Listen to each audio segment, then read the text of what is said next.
Welcome বন্ধুরা, all Bangla knowledge YouTube চ্যানেলের পক্ষ থেকে সকল দর্শককে জানাই আন্তরিক অভিনন্দন এবং শুভেচ্ছা। বন্ধুরা, প্রত্যেক সপ্তাহের মতো এই সপ্তাহের যে কর্মসংস্থান পেপার, সেই পেপার নিয়ে হাজির হলাম।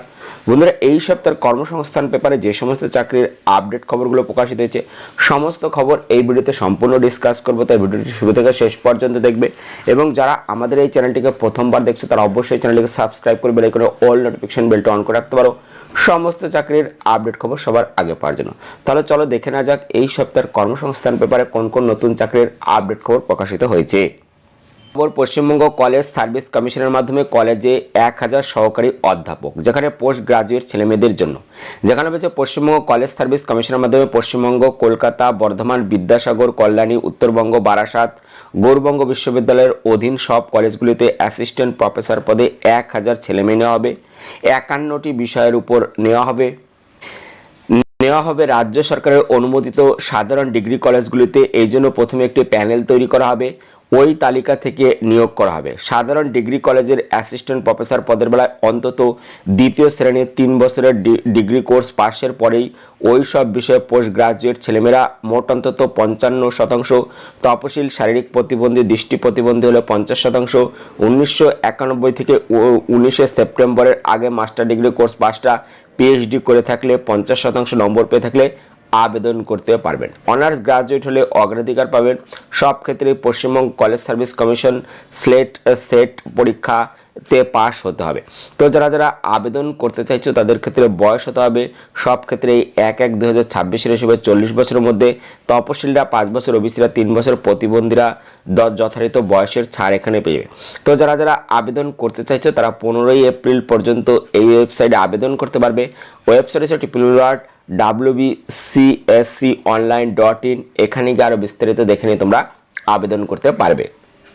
দ্বিতীয় খবর, নদিয়া, পুরুলিয়া, বাঁকুড়া, আলিপুরদুয়ার, দক্ষিণ দিনাজপুর, মালদা, পশ্চিম বর্ধমান, বীরভূম জেলার প্রার্থীদের প্রাইমারির ইন্টারভিউ হবে 10ই মার্চ থেকে 19শে মে পর্যন্ত।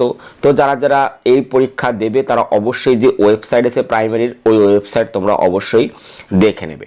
পরবর্তী দেখতে পাচ্ছ হিন্দুস্তান পেট্রোলিয়ামে 654 জুনিয়র এক্সিকিউটিভ ইঞ্জিনিয়ার অফিসার, যেখানে Hindustan petroleum corporation limited junior executive assistant, mechanical engineer, electrical engineer, civil engineer, chemical engineering পদে 654 জন লোক নেবে। যেখানে বলেছে জুনিয়র এক্সিকিউটিভ যে কোনো শাখার গ্রাজুয়েটরা যোগ্য, বয়স হতে হবে 25 বছরের মধ্যে, মূল মাইনে 30,000 থেকে 1,20,000 টাকা, শূন্যপদ 10টি। জুনিয়র এক্সিকিউটিভ সিভিল ইঞ্জিনিয়ারিংয়ে ডিপ্লোমা কোর্স পাসটা যোগ্য, বয়স হতে হবে 25 বছরের মধ্যে, মূল মাইনে 30,000 থেকে 1,20,000 টাকা, শূন্যপদ 19টি। Junior executive mechanical engineering diploma course পাসটা যোগ্য, 25 বছরের মধ্যে বয়স থাকতে হবে, বেতন দেবে 30,000 থেকে 1,20,000 টাকা, টোটাল শূন্যপদ 207টি। এখানে সব পদের বেলায় বয়স হতে হবে 25/3/2026 অনুযায়ী, তপশিলা 5 বছর, ওবিসিরা 3 বছর, প্রতিবন্ধী এবং প্রাক্তন সমরকর্মীরা যথাযথ বয়সের ছাড় পাবে। তো যারা আবেদন করতে চাইছো 25-এর মধ্যে, 2026-এর 25শে মার্চের মধ্যে আবেদন করতে হবে। এই ওয়েবসাইট হচ্ছে www.hindusthanpetroleum.com। এখানে গিয়ে আরও বিস্তারিত দেখে নিয়ে তোমরা আবেদন করতে পারবে। পরবর্তী খবর দেখতে পাচ্ছ দিল্লি সাবঅর্ডিনেট সার্ভিস বোর্ডের মাধ্যমে 264 প্যারামেডিক্যাল কর্মী, যেখানে দিল্লি সরকারের অধীনে চাকরি হবে। যেখানে বলা হয়েছে যে এখানে রেডিওগ্রাফার, অপটোমেট্রি, জুনিয়র রেডিওগ্রাফার পদে 264 জন ছেলে মেয়ে নেবে। তো যারা আবেদন করতে চাইছো তারা অবশ্যই এই ওয়েবসাইট দেখে নেবে, দরখাস্ত করতে হবে অনলাইনে 28শে মার্চের মধ্যে। এই ওয়েবসাইট হচ্ছে http://dssbonline.nic.in। এখানে গিয়ে আরও বিস্তারিত দেখে নিয়ে তোমরা আবেদন করতে পারবে। পরবর্তী দেখতে পাচ্ছ কলকাতা পুর নিগমে 26 ফার্মাসিস্ট নিয়োগ হবে। যেখানে বলা হয়েছে কলকাতা মিউনিসিপ্যাল কর্পোরেশনের স্বাস্থ্য বিভাগে ফার্মাসিস্ট পদে 26 জন ছেলে মেয়ে নেওয়া হবে। NUHM সোসাইটিতে অ্যালোপ্যাথি ফার্মাসিস্ট 2 বছরের ডিপ্লোমা কোর্স পাসটা, পশ্চিমবঙ্গ ফার্মেসি কাউন্সিলে ফার্মাসিস্ট হিসেবে নাম নথিভুক্ত থাকলে যোগ্য, বয়স হতে হবে 1/1/2026 হিসেবে 40 বছরের মধ্যে। সংরক্ষিত ক্যাটাগরির প্রার্থীরা যথাযথ বয়সের ছাড় পাবেন। পশ্চিমবঙ্গের স্থায়ী বাসিন্দা হতে হবে। পারিশ্রমিক মাসে 22,000 টাকা, শূন্যপদ আছে 26টি। তো এখানে প্রার্থী পাসের জন্য মেধার ভিত্তিতে এরপর প্র্যাকটিক্যাল পরীক্ষা, শিক্ষাগত যোগ্যতায় থাকবে এখানে 85 নম্বর, কম্পিউটার টেস্টে থাকবে 15 নম্বর, শূন্যপদের 10 গুণ প্রার্থীকে প্র্যাকটিক্যাল টেস্টের জন্য ডাকা হবে। তো এখানে যারা যারা আবেদন করতে চাইছো তারা এই ওয়েবসাইট দেখে নেবে। এখানে 5ই মার্চ থেকে 19 মার্চের মধ্যে ওয়েবসাইট আছে www.kmcgov.in। এখানে গিয়ে আরো বিস্তারিত দেখে নিয়ে তোমরা আবেদন করতে পারবে। পরবর্তী দেখতে পাচ্ছ কলকাতা পুর নিগমে 86 নার্স, যেখানে কলকাতা মিউনিসিপ্যাল কর্পোরেশনের স্বাস্থ্য বিভাগে স্টাফ নার্স পদে 86 জন ছেলেমেয়ে নিচ্ছে। নেওয়া হবে খিদিরপুরে ইউসিএইচসিতে যে জিএনএম কোর্স পাসটা পশ্চিমবঙ্গ নার্সিং কাউন্সিলে নাম নথিভুক্ত থাকলে যোগ্য, বিএসসি নার্সিং কোর্স পাসটা যোগ্য, পশ্চিমবঙ্গ রাজ্য নার্সিং কাউন্সিলে নাম নথিভুক্ত থাকতে হবে, স্থানীয় ভাষায় দক্ষ থাকতে হবে, বয়স হতে হবে 1/1/2026 হিসেবে 40 বছরের মধ্যে। সংরক্ষিত ক্যাটাগরির প্রার্থীরা যথাযথ বয়সের ছাড় পাবেন।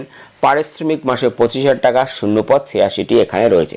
তো যারা যারা আবেদন করতে চাইছো তারা আবেদন করতে পারবে এই ওয়েবসাইটে গিয়ে 9 মার্চ থেকে 25 মার্চের মধ্যে। ওয়েবসাইট হচ্ছে www.kmcgov.in। এখানে গিয়ে আরো বিস্তারিত দেখে নিয়ে তোমরা আবেদন করতে পারবে। পরবর্তী দেখতে পাচ্ছ যে কর্মসংস্থানের যে কেরিয়ার ফেয়ার হয়, এই কেরিয়ার ফেয়ার হবে 13 থেকে 14 মার্চ। বিশাল আকারে কেরিয়ার ফেয়ার হবে বাঁকুড়ায়। তো যারা যারা বাঁকুড়ার বাসিন্দা তারা কিন্তু এই ফেয়ারে অংশগ্রহণ করতে পারো। সম্পর্কে আরও বিস্তারিত জানার জন্য তোমরা এই নম্বরে কল করতে পারো, যেখানে 6291684943 এখানে কল করে তোমরা জেনে নিতে পারো। সেখানে এইখানে ফোন করে তোমরা অবশ্যই বাঁকুড়ার যারা আছে তারা এই ফেয়ারে অংশগ্রহণ করতে পারবে। চলো পরবর্তী ভেতরের পাতায় যে খবরগুলো আছে আমরা এক এক করে দেখে নেব। ভেতরের পাতায় দেখে নেব সাম্প্রতিক তথ্যভরা জিজ্ঞাসা পাতা, যেখানে বিভিন্ন চাকরি সম্বন্ধে তোমরা প্রশ্ন করেছো, উত্তর দিয়েছে কর্মসংস্থানের বিশেষজ্ঞগণ।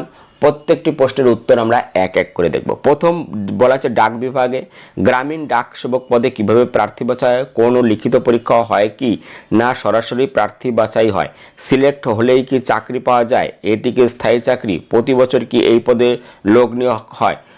উত্তর হচ্ছে গ্রামীণ ডাক সেবক পদের জন্য প্রার্থী বাছাইয়ের জন্য মাধ্যমিকে পাওয়া নম্বরের উপর ভিত্তি করে এই পদের জন্য কোনো লিখিত পরীক্ষা বা ইন্টারভিউ হয় না।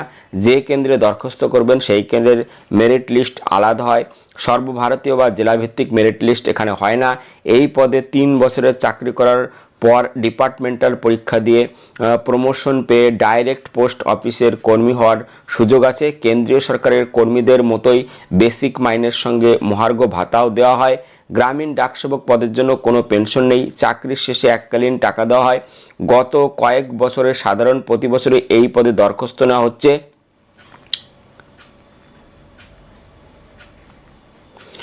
পরবর্তী দেখতে পাচ্ছ রেলে চাকরি। পরবর্তী প্রশ্ন, রেলের গ্রুপ ডি পদের জন্য ওবিসি সার্টিফিকেট কি কেন্দ্রীয় ওবিসি সার্টিফিকেট হতে হবে? উত্তর হ্যাঁ, কেন্দ্রীয় ওবিসি সার্টিফিকেট থাকতে হবে। পরবর্তী, রেলের গ্রুপ ডি পদে কি প্রতি বছরই লোক নিয়োগ করা হয়?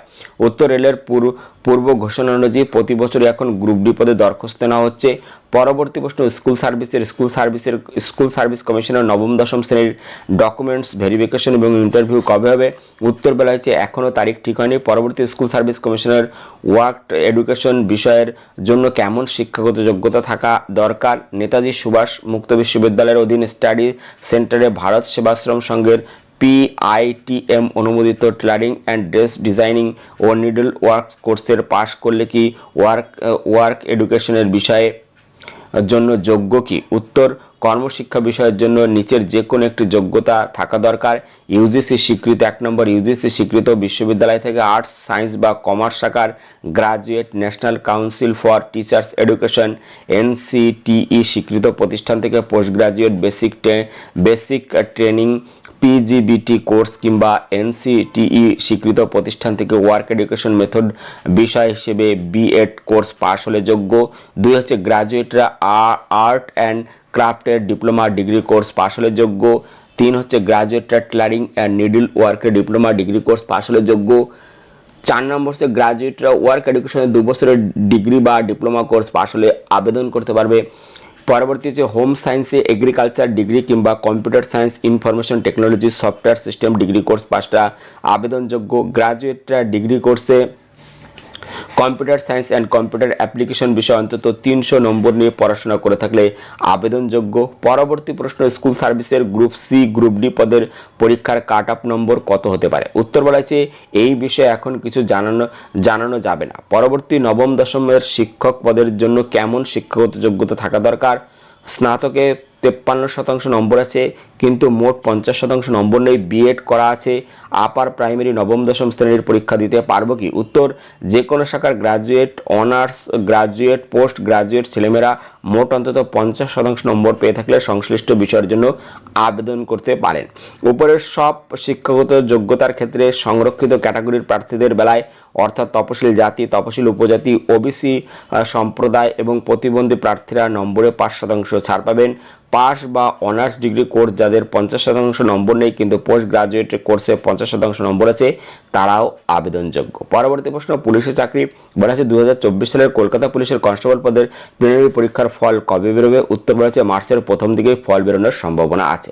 পরবর্তী, পশ্চিমবঙ্গ পুলিশের কনস্টেবল পদের বিজ্ঞপ্তি কি বেরোবে? 2024 সালের পশ্চিমবঙ্গ পুলিশের কনস্টেবল পদের যে ইন্টারভিউ হলো তার চূড়ান্ত ফল কবে বেরোবে? উত্তর বলা আছে পশ্চিমবঙ্গ পুলিশের কনস্টেবল পদের নতুন বিজ্ঞপ্তি এবছর বেরোনোর কথা আছে। 2024 সালের কনস্টেবল পদের চূড়ান্ত ফল এ মাসে বেরোনোর সম্ভাবনা আছে। পরবর্তী প্রশ্ন, পিএসসির বলেছে পিএসসির মাধ্যমে শিক্ষক নিয়োগের বিজ্ঞপ্তি বেরিয়েছে, যোগ্যতা কি লাগবে, পরীক্ষা পদ্ধতি জানাবেন। উত্তর বলেছে যে বিষয়ে শিক্ষক হতে চান সেই বিষয়ে দ্বিতীয় শ্রেণীর অনার্স বা দ্বিতীয় শ্রেণীর মাস্টার ডিগ্রি কোর্স পাসরা সংশ্লিষ্ট বিষয়ের জন্য যোগ্য। সব ক্ষেত্রে বিটি কিংবা বিএড কোর্স পাস হতে হবে। প্রার্থী বাছাই হবে লিখিত পরীক্ষার মাধ্যমে। পরীক্ষা পদ্ধতি বদল হচ্ছে এ বিষয়ে বিস্তারিত তথ্য পিএসসির কর্তৃপক্ষের পরে জানাবে। পরবর্তী প্রশ্ন, পলিটেকনিক কলেজের লেকচারার বা অ্যাসিস্ট্যান্ট প্রফেসর পদের বিজ্ঞপ্তি কবে বেরোবে? প্রার্থী বাছাই কিভাবে হয়? পিএইচডি করা থাকলে সুবিধা পাওয়া যায় কি? উত্তর বলেছে পলিটেকনিক কলেজের লেকচারার পদের জন্য এবছরের শেষের দিকে বিজ্ঞপ্তি বেরোনোর সম্ভাবনা আছে। ইঞ্জিনিয়ারিংয়ের প্রথম শ্রেণীর ডিগ্রি কোর্স পাসরা আবেদন করতে পারবেন।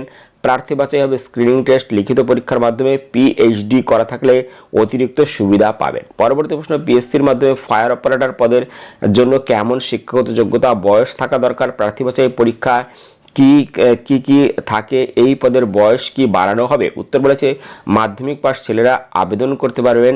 আইটিআই থেকে সিভিল, ইলেকট্রিক্যাল, মেকানিক্যাল বা অটোমোবাইল ইঞ্জিনিয়ারিংয়ের সার্টিফিকেট কোর্স পাস কিংবা কোনো ক্লাব বা ইনস্টিটিউট থেকে সাঁতারের সুইমিং সার্টিফিকেট কোর্স পাস হলে ভালো হয়। বয়স হতে 18 থেকে 27 বছরের মধ্যে। তপশিলীরা 5 বছর, ওবিসিরা 3 বছর বয়সের ছাড় পাবেন। শারীরিক মাপজোপ হতে হবে লম্বা অন্তত 5 ফুট 6 ইঞ্চি, বুকের ছাতি না ফুলিয়ে 32 ইঞ্চি আর ফুলিয়ে 34 ইঞ্চি। এখানে হচ্ছে প্রার্থী বাছাইয়ের জন্য লিখিত পরীক্ষা, শারীরিক মাপজোপের পরীক্ষা এখানে হবে। তো শারীরিক মাপজোপের পরীক্ষা, তারপর হচ্ছে টেস্ট হবে। তো এখানে বলেছে 5 মিনিটে 100 মিটার দৌড়, 20 সেকেন্ডে মই দিয়ে উপরে ওঠা, তারপরে 63.5 কেজি ওজনের বালির বস্তা নিয়ে 50 মিটার দূরত্ব বহন করা, 1 মিনিটে 3তলা বিল্ডিংয়ের সিঁড়ি দিয়ে উপরে ওঠা, হাতের ওপর ভর দিয়ে 60 সেকেন্ড দড়ি বেয়ে উপরে ওঠা, 1.22 মিটার হাই জাম্প, সফল হলে পার্সোনালিটি টেস্ট এখানে হবে। পরবর্তী অন্যান্য চাকরি বলেছে পঞ্চায়েতের নিয়োগের পোর্টাল খুলবে কি? উত্তর বলেছে আপাতত কোনো খবর নেই। পরবর্তী যুব সাথী প্রকল্পের ছেলের নামে সিঙ্গেল ব্যাংক অ্যাকাউন্ট আছে কিন্তু নমিনি আছে বাবা, ওর মায়ের নামে অ্যাকাউন্ট খুলে শুধু ছেলের নামে আছে, অসুবিধা হবে কি? উত্তর না, অসুবিধা হবে না। পরবর্তী যারা বলেছে যারা কৃষক বন্ধু টাকা পেয়ে থাকেন তারা কি যুব সাথী প্রকল্পের টাকা পাবেন? উত্তর বলেছে না। পরবর্তী স্টাফ সিলেকশন কমিশনের বলেছে স্টাফ সিলেকশন কমিশনের মাধ্যমে কনস্টেবল জিডি পদের যে পরীক্ষা 23শে ফেব্রুয়ারি থেকে হওয়ার কথা ছিল তা স্থগিত হয়েছে। নতুন পরীক্ষার তারিখ ঠিক কি হয়েছে? উত্তর না, তারিখ ঠিক হয়নি। বন্ধুরা, এই ছিল এই সপ্তাহের কর্মসংস্থান পেপারে ভিডিও ভালো লাগলে একটি লাইক দিও এবং ভিডিওকে অবশ্যই বন্ধুদের সাথে শেয়ার করে দিও। ভিডিও দেখার জন্য ধন্যবাদ। Thank you.